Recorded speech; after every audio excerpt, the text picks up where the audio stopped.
Hi ನಮಸ್ಕಾರ, ನಾನು ನಿಮ್ಮ ಗಂಗಾಧರ್. ಈ ವಿಡಿಯೋದಲ್ಲಿ ಬೆಂಗಳೂರಿಗೆ ಆಗಮಿಸುತ್ತಿರುವ 3 ಹೊಸ ಅಮೃತ್ ಭಾರತ್ ರೈಲುಗಳ ಸಂಚಾರ, ಗದಗ್ ಪರಪನಹಳ್ಳಿ ರೈಲು ಮಾರ್ಗ, ಮೈಸೂರು ಚಿತ್ರದುರ್ಗ ರೈಲು ಮಾರ್ಗ ಮತ್ತು ಸಂಕ್ರಾಂತಿ ಹಾಗೂ ಪೊಂಗಲ್ ಹಬ್ಬಗಳ ಪ್ರಯುಕ್ತ ವಿಶೇಷ ರೈಲುಗಳ ಸಂಚಾರದೊಂದಿಗೆ ರೈಲ್ವೆ ಇಲಾಖೆಯಿಂದ ಹೊರಡಿಸಲಾದ ಇನ್ನಷ್ಟು ಮಾಹಿತಿಯನ್ನು ತಿಳಿದುಕೊಳ್ಳೋಣ.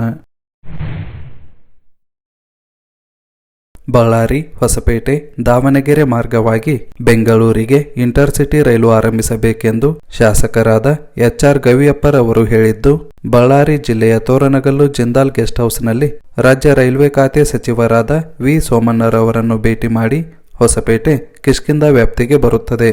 ಕಾರಣ, ಇಲ್ಲಿಂದ ರಾಮೇಶ್ವರಂಗೆ ನೇರ ರೈಲು ಸಂಚಾರ ಆರಂಭಿಸುವುದು ಅಗತ್ಯವಿದೆ. ಈ ಹಿಂದೆ ಕುಂಭಮೇಳ ಸಂದರ್ಭದಲ್ಲಿ ಸ್ಥಳಾಂತರವಾಗಿದ್ದ ಬೆಳಗಾವಿ ಭದ್ರಾಚಲಂ ಮನಗೂರು ರೈಲನ್ನು ಮತ್ತೆ ಆರಂಭಿಸಬೇಕು. ಜೊತೆಗೆ ಧಾರವಾಡ, ಗದಗ್, ಹೊಸಪೇಟೆ, ಬಳ್ಳಾರಿ ನಡುವೆ ಡೆಮು ರೈಲನ್ನು ಓಡಿಸಬೇಕೆಂದು ಮನವಿಯಲ್ಲಿ ತಿಳಿಸಿದ್ದಾರೆ.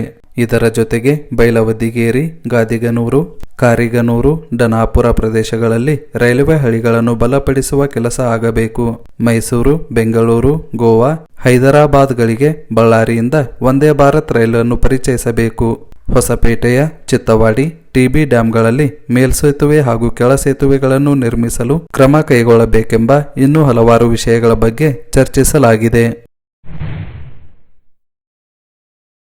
ಉತ್ತರ ಕರ್ನಾಟಕ ಮತ್ತು ದಕ್ಷಿಣ ಕರ್ನಾಟಕ ಬೆಸೆಯುವ ಗದಗ್ ಹರಪನಹಳ್ಳಿ ರೈಲು ಮಾರ್ಗ ಮಂಜೂರು ಮಾಡಬೇಕೆಂದು ರೈಲ್ವೆ ಹೋರಾಟ ಸಮಿತಿ ಸಂಚಾಲಕರಾದ ಎಸ್. ಪಾಟೀಲ್ ರವರ ನೇತೃತ್ವದ ತಂಡ ವಿ. ಸೋಮಣ್ಣರವರನ್ನು ಭೇಟಿ ಮಾಡಿ ಪ್ರಸಕ್ತ ಬಜೆಟ್ನಲ್ಲಿ ಈ ರೈಲ್ವೆ ಯೋಜನೆಯನ್ನು ಪರಿಗಣಿಸಬೇಕೆಂದು ಮನವಿ ಮಾಡಿಕೊಂಡಿದ್ದಾರೆ. 95 ಕಿಲೋಮೀಟರ್ ಉದ್ದದ ಗದಗ್ ಹರಪನಹಳ್ಳಿ ರೈಲು ಮಾರ್ಗವನ್ನು ಮುಂಡರಗಿ, ಹೂವಿನಹಡಗಲಿ ಮುಖಾಂತರ ಕೊಟ್ಟೂರು, ಹರಿಹರ ಮಾರ್ಗಕ್ಕೆ ಜೋಡಣೆ ಮಾಡುವುದರಿಂದ ಉತ್ತರ ಕರ್ನಾಟಕದಿಂದ ರಾಜಧಾನಿ ಬೆಂಗಳೂರಿಗೆ ನೇರ ರೈಲು ಮಾರ್ಗ ಕಲ್ಪಿಸಬಹುದಾಗಿದೆ.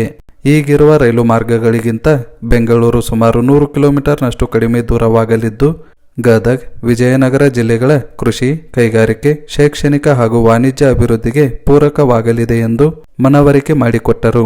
ಇದಕ್ಕೆ ಪ್ರತಿಕ್ರಿಯಿಸಿದ ವಿ. ಸೋಮಣ್ಣರವರು, ಈ ಮಾರ್ಗದ ಪ್ರಸ್ತಾವ ಗಮನದಲ್ಲಿದೆ. ಮಾಜಿ ಉಪಮುಖ್ಯಮಂತ್ರಿ ಎಸ್. ಪಿ. ಪಾಟೀಲ್ ರವರ ಆಶಯದಂತೆ ಮಂಜೂರು ಮಾಡಿಸಿಕೊಡಲು ಪ್ರಯತ್ನಿಸುವೆ ಎಂದು ಭರವಸೆ ನೀಡಿದರು. ಕರ್ನಾಟಕದ ಜನರಿಗೆ ಸಿಹಿ ಸುದ್ದಿಯೊಂದು ಬಂದಿದ್ದು, ಹೊಸದಾಗಿ 3 ಅಮೃತ್ ಭಾರತ್ ಎಕ್ಸ್ಪ್ರೆಸ್ ರೈಲು ಆರಂಭಿಸಲು ರೈಲ್ವೆ ಇಲಾಖೆ ಮುಂದಾಗಿದೆ. ಈ ರೈಲುಗಳು ಕರ್ನಾಟಕ ಮತ್ತು ಪಶ್ಚಿಮ ಬಂಗಾಳದ ನಡುವೆ ಸಂಚಾರ ನಡೆಸಲಿದ್ದು, ಒಟ್ಟು 4 ರಾಜ್ಯಗಳ ಪ್ರಯಾಣಿಕರಿಗೆ ಅನುಕೂಲವಾಗಲಿದೆ. ಈಶಾನ್ಯ ಗಡಿನಾಡು ರೈಲ್ವೆ ವಲಯದ ತಾತ್ಕಾಲಿಕ ಯೋಜನಾ ವರದಿ ಪ್ರಕಾರ ಇದೇ ಜನವರಿ 17 ಮತ್ತು 18ರಂದು ದೇಶಾದ್ಯಂತ ಹಲವು ಹೊಸ ಅಮೃತ್ ಭಾರತ್ ರೈಲುಗಳ ಸೇವೆಗಳಿಗೆ ಚಾಲನೆ ನೀಡುವ ಸಾಧ್ಯತೆ ಇದೆ. ಇದರಲ್ಲಿ ಬಹುನಿರೀಕ್ಷಿತ ವಂದೇ ಭಾರತ್ ಸ್ಲೀಪರ್ ಮತ್ತು ಬೆಂಗಳೂರಿಗೆ ಸಂಪರ್ಕ ಕಲ್ಪಿಸುವ 3 ಹೊಸ ಅಮೃತ್ ಭಾರತ್ ಎಕ್ಸ್ಪ್ರೆಸ್ ರೈಲುಗಳು ಸೇರಿವೆ. ಕರ್ನಾಟಕದ ಹೊಸ 3 ಅಮೃತ್ ಭಾರತ್ ರೈಲುಗಳ ಮಾರ್ಗದ ಬಗ್ಗೆ ತಿಳಿಯುವುದಾದರೆ, ಪಶ್ಚಿಮ ಬಂಗಾಳದ ಅಲಿಪುರ ದ್ವಾರದಿಂದ ಎಸ್ಎಂವಿಟಿ ಬೆಂಗಳೂರು, ಪಶ್ಚಿಮ ಬಂಗಾಳದ ಬಾಲೂರ್ಘಾಟ್ನಿಂದ ಎಸ್ಎಂವಿಟಿ ಬೆಂಗಳೂರು, ಪಶ್ಚಿಮ ಬಂಗಾಳದ ರಾಧಿಕಾಪುರದಿಂದ ಎಸ್ಎಂವಿಟಿ ಬೆಂಗಳೂರು ಮಧ್ಯೆ ಈ 3 ಹೊಸ ರೈಲುಗಳು ಸಂಚಾರ ನಡೆಸಲಿವೆ ಎಂಬ ಮಾಹಿತಿ ಇದ್ದು, ಈ ರೈಲುಗಳು ರೇಣುಗುಂಟ, ವಿಜಯವಾಡ, ಭುವನೇಶ್ವರ ಮಾರ್ಗದಲ್ಲಿ ಸಂಚರಿಸುತ್ತಿವೆ ಎಂದು ಹೇಳಲಾಗುತ್ತಿದ್ದು, ಈ ಹೊಸ ರೈಲುಗಳ ಬಗ್ಗೆ ಅಂತಿಮ ಅನುಮೋದನೆ ಮತ್ತು ಅಧಿಕೃತ ಪ್ರಕಟಣೆ ಇನ್ನಷ್ಟೇ ಹೊರಬರಬೇಕಿದೆ.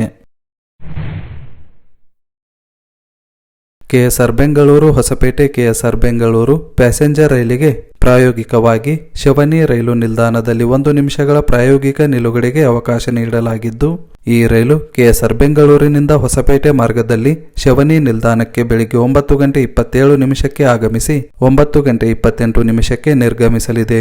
ಅದೇ ರೀತಿ ಹೊಸಪೇಟೆಯಿಂದ ಕೆಎಸ್ಆರ್ ಬೆಂಗಳೂರು ಮಾರ್ಗದಲ್ಲಿ ಸಂಜೆ 5:47 ಆಗಮಿಸಿ 5:48 ನಿರ್ಗಮಿಸಲಿದ್ದು, ಪ್ರಯಾಣಿಕರು ಇದರ ಸದುಪಯೋಗ ಪಡೆದುಕೊಳ್ಳಲು ರೈಲ್ವೆ ಇಲಾಖೆ ತಿಳಿಸಿದೆ. ರಾಜ್ಯದಲ್ಲಿ ರೈಲ್ವೆ ಮಾರ್ಗ ವಿಸ್ತರಣೆ ಆಗುತ್ತಲೇ ಇದೆ. ಈಗಾಗಲೇ ಬಹುನಿರೀಕ್ಷಿತ ದಾವಣಗೆರೆಯಿಂದ ಚಿತ್ರದುರ್ಗ ಮಾರ್ಗವಾಗಿ ಬೆಂಗಳೂರು ನೇರ ರೈಲು ಮಾರ್ಗ ಕಾಮಗಾರಿಯು ನಡೆಯುತ್ತಿದ್ದು, ಈ ಮಧ್ಯೆ ಮೈಸೂರು ಚಿತ್ರದುರ್ಗ ರೈಲ್ವೆ ಮಾರ್ಗದ ಬಗ್ಗೆ ಮಹತ್ವದ ಬೆಳವಣಿಗೆಯೊಂದು ಮೂಡಿದೆ. ಮೈಸೂರು ಚಿತ್ರದುರ್ಗ ರೈಲ್ವೆ ಮಾರ್ಗಕ್ಕೆ ವಿ. ಸೋಮಣ್ಣರವರ ಬಳಿ ಮನವಿ ಮಾಡಿಕೊಳ್ಳುತ್ತೇನೆಂದು ನೈಋತ್ಯ ರೈಲ್ವೆ ಹುಬ್ಬಳ್ಳಿ ವಿಭಾಗದ ಬಳಕೆದಾರರ ಸಲಹಾ ಸಮಿತಿ ಸದಸ್ಯರಾದ ವಿಶ್ವನಾಥ್ ರವರು ಭರವಸೆ ನೀಡಿದ್ದಾರೆ. ತುರುವೇಕೆರೆ ತಾಲೂಕಿನ ಸಂಪಿಗೆ, ಅಮ್ಮಸಂದ್ರ ಮತ್ತು ಬಾನಸಂದ್ರದ ಮೂಲಕ ಹಲವಾರು ರೈಲುಗಳು ಸಂಚರಿಸುತ್ತಿವೆ. ರೈಲ್ವೆ ಪ್ರಯಾಣಿಕರು ಈ ಭಾಗದಲ್ಲಿ ಇನ್ನೂ ಹಲವು ಅಭಿವೃದ್ಧಿ ಕಾರ್ಯಗಳು ಆಗಬೇಕೆಂದು ತಿಳಿಸಿದ್ದಾರೆ. ಅಲ್ಲದೆ ಮೈಸೂರು ಚಿತ್ರದುರ್ಗ ರೈಲ್ವೆ ಮಾರ್ಗ ಸಿದ್ಧಪಡಿಸಬೇಕೆಂದು ತುಮಕೂರು ಜಿಲ್ಲೆ ತುರುವೇಕೆರೆ ತಾಲೂಕಿನ ಕೊಂಡಜ್ಜಿ ಗ್ರಾಮದಲ್ಲಿ ಹಮ್ಮಿಕೊಂಡ ಅಭಿನಂದನಾ ಕಾರ್ಯಕ್ರಮದಲ್ಲಿ ವಿಶ್ವನಾಥ್ರವರು ಈ ಬಗ್ಗೆ ಮಾತನಾಡಿದ್ದಾರೆ. ಸಂಕ್ರಾಂತಿ ಹಬ್ಬ ಹಾಗೂ ಗಣರಾಜ್ಯೋತ್ಸವದ ಪ್ರಯುಕ್ತ ಪ್ರಯಾಣಿಕರ ಹೆಚ್ಚುವರಿ ಜನದಟ್ಟಣೆಯನ್ನು ನಿಯಂತ್ರಿಸಲು ನೈಋತ್ಯ ರೈಲ್ವೆಯು ಮೈಸೂರು ಮತ್ತು ಬೆಳಗಾವಿ ಮಧ್ಯ 3 ಟ್ರಿಪ್ಗಳ ವಿಶೇಷ ಎಕ್ಸ್ಪ್ರೆಸ್ ರೈಲುಗಳನ್ನು ಓಡಿಸಲು ಮುಂದಾಗಿದೆ. ಈ ರೈಲುಗಳು ಮೈಸೂರಿನಿಂದ ಜನವರಿ 13, 16 ಮತ್ತು 23ರಂದು ರಾತ್ರಿ 8:40 ಹೊರಟು ಮಂಡ್ಯ, ಕೆಎಸ್ಆರ್ ಬೆಂಗಳೂರು, ತುಮಕೂರು, ಅರಸೀಕೆರೆ, ಕಡೂರು, ಚಿಕ್ಕಜಾಜೂರು, ದಾವಣಗೆರೆ, ಹರಿಹರ, ಹುಬ್ಬಳ್ಳಿ, ಧಾರವಾಡ, ಅಳ್ನಾವರ, ಲೋಂಡಾ, ಖಾನಾಪುರ ಮಾರ್ಗವಾಗಿ ಮರುದಿನ ಬೆಳಿಗ್ಗೆ 10:30 ಬೆಳಗಾವಿ ರೈಲು ನಿಲ್ದಾಣ ತಲುಪಲಿವೆ. ಇದೇ ರೈಲುಗಳು ಹಿಂದಿರುಗುವ ಮಾರ್ಗದಲ್ಲಿ ಜನವರಿ 15, 18 ಮತ್ತು 26ರಂದು ಬೆಳಗಾವಿಯಿಂದ ಸಂಜೆ 5:30 ಹೊರಟು ಮರುದಿನ ಬೆಳಿಗ್ಗೆ 6:15 ಮೈಸೂರು ರೈಲು ನಿಲ್ದಾಣ ತಲುಪಲಿವೆ. ಇದೇ ವೇಳೆ ಬೆಂಗಳೂರು ಮತ್ತು ವಿಜಯಪುರ ನಡುವೆ ವಿಶೇಷ ರೈಲುಗಳು ಸಂಚರಿಸಲಿದ್ದು ಜನವರಿ 13 ಮತ್ತು 23ರಂದು ಸಂಜೆ 7:15 ಎಸ್ಎಂವಿಟಿ ಬೆಂಗಳೂರಿನಿಂದ ಹೊರಟು ಬಾನಸವಾಡಿ, ತುಮಕೂರು, ಅರಸೀಕೆರೆ, ಬೀರೂರು, ದಾವಣಗೆರೆ, ಹರಿಹರ, ಹಾವೇರಿ, ಬಾದಾಮಿ, ಬಾಗಲಕೋಟೆ ಮತ್ತು ಆಲಮಟ್ಟಿ ಮಾರ್ಗವಾಗಿ ಮರುದಿನ ಬೆಳಿಗ್ಗೆ 7 ವಿಜಯಪುರ ನಿಲ್ದಾಣ ತಲುಪಲಿವೆ.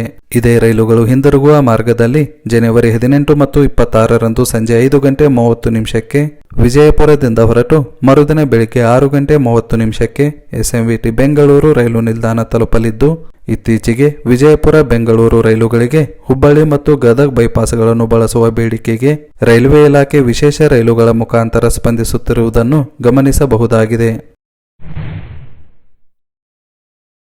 ಪೊಂಗಲ್ ಹಬ್ಬದ ಪ್ರಯುಕ್ತ ರೈಲ್ವೆ ಇಲಾಖೆ ಎಸ್ಎಂವಿಟಿ ಬೆಂಗಳೂರಿನಿಂದ ಕೊಲ್ಲಂ ನಡುವೆ 1 ಟ್ರಿಪ್ನ ವಿಶೇಷ ರೈಲನ್ನು ಓಡಿಸಲು ಮುಂದಾಗಿದ್ದು, ಈ ರೈಲು ಜನವರಿ 13ರಂದು ರಾತ್ರಿ 11 ಎಸ್ಎಂವಿಟಿ ಬೆಂಗಳೂರಿನಿಂದ ಹೊರಟು ಕೃಷ್ಣರಾಜಪುರಂ, ಬಂಗಾರಪೇಟೆ, ಸೇಲಂ, ಈರೋಡ್, ಪೋದನೂರ್, ಎರ್ನಾಕುಲಂ ಟೌನ್, ಕೊಟ್ಟಾಯಂ, ಚೆಂಗನ್ನೂರು ಮಾರ್ಗವಾಗಿ ಮರುದಿನ ಸಂಜೆ 6 ಕೊಲ್ಲಂ ರೈಲು ನಿಲ್ದಾಣ ತಲುಪಲಿದೆ.